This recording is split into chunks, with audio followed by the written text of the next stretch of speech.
وسع كده. هو صحيح اللي انا سمعته ده؟ الزمالك لعب النهارده ومحدش قال لي ولا صحاني اشوف الماتش ازاي؟ الزمالك، انتوا مش عارفين الزمالك ده وحشني ولا ايه؟ انتوا مش عارفين الزمالك ده كيان بنحبه عشان خاطر مش بياخد بطولات عشان يكسب؟ انتوا مش فاهمين حاجه انتوا.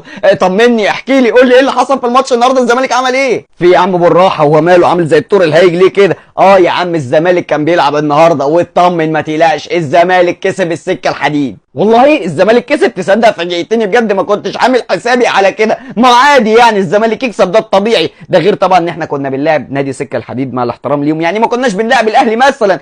قول لي الماتش خلص كام ومين اللي جاب الاجوان؟ ما تقلقش على الفرقه، اطمن وحط في بطنك بطيخه صيفي. الزمالك قدر يكسب النهارده 3-0 تحت قياده البروفيسور اسوريو، واللي سجل الاهداف ناصر منسي جاب جون، وسامسونج اكينيولا سجل هدفين. نعم سامسونج جاب جونين النهارده. الواد سامسونج ده غريب قوي، الواد في الوديات بسم الله ما شاء الله بيقلب ايفون 14.